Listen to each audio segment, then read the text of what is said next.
I was 17 when it happened, and I've never told anyone, not fully. Not because I'm scared of not being believed, but because I still don't understand what I saw, and I'm not sure I ever want to. Back then, I lived in a small village in Wales. Not the charming postcard kind, just a scatter of houses, a pub, a bus stop, and one old railway line that hadn't been in use since the 80s. We used to dare each other to walk the tracks after dark, past the woods and down the embankment where the ground dipped low and the air always felt colder. It was a Thursday, mid-autumn. The leaves had mostly fallen, and the wind had that bite that hints winter isn't far off. I'd been out with two mates, Joe and Callum, just kicking around near the old signal box like we did most evenings. But they bailed early. Joe had football in the morning, and Callum said his mom would kill him if he was late for dinner again. So I stayed. I don't know why.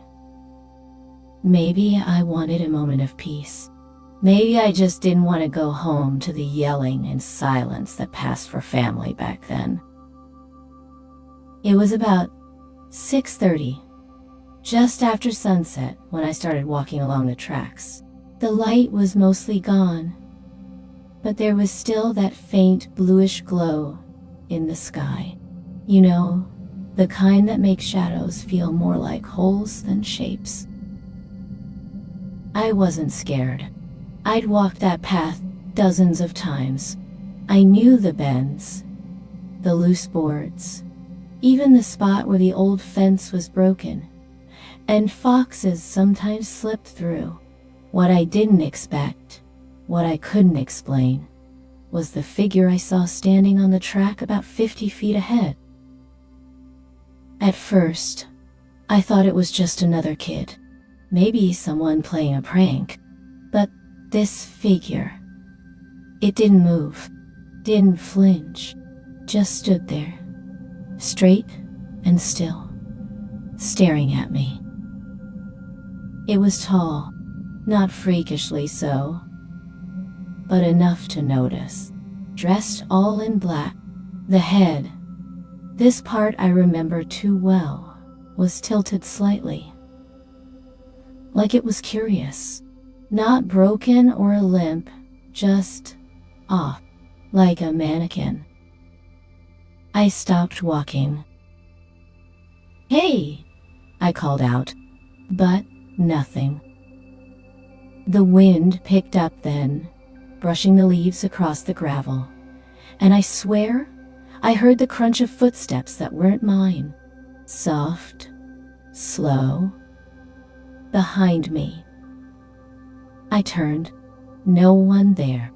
Just the trees and the dark. When I looked back at the tracks, the figure was gone. Now, I wasn't the type to spook easy, but that messed with me. I figured maybe I was seeing things. Maybe it was the light, or the lack of it, playing tricks on my eyes. I walked faster, deciding I'd cut back through the woods and get home. But as I stepped off the track and into the trees, I heard it again. Crunch. Crunch.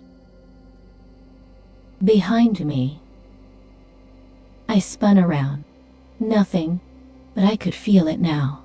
This presence. Heavy. Like I was being watched from every direction. My skin prickled. My breath felt too loud. The deeper I went into the trees, the quieter the world became. No birds, no wind. Just me, and the sound of my boots, and that other sound, always a few paces behind. I broke into a jog, then a run. Branches scratched at my jacket. Leaves crunched and snapped underfoot. My heart was pounding, and I was certain that something was following me. It wasn't until I reached the stile at the field's edge that I dared to look back again. Nothing, just darkness. When I got home, I locked the door, pulled the curtains, and sat in my room, trying to convince myself I'd imagined it, that it was just the dark and my mind playing tricks. Except it didn't stop. That night, I woke up around 2 a.m., not to noise, not to dreams, just a feeling like I was being stared at. And then I heard it. 3 knocks. Not on the front door. On the window beside my bed. We lived in a 2-story house. I didn't look. I didn't move. I lay frozen under the covers until the sun came up. For weeks after that, I avoided the tracks, even hearing a train in the distance, on a different line, miles away, made my stomach tighten.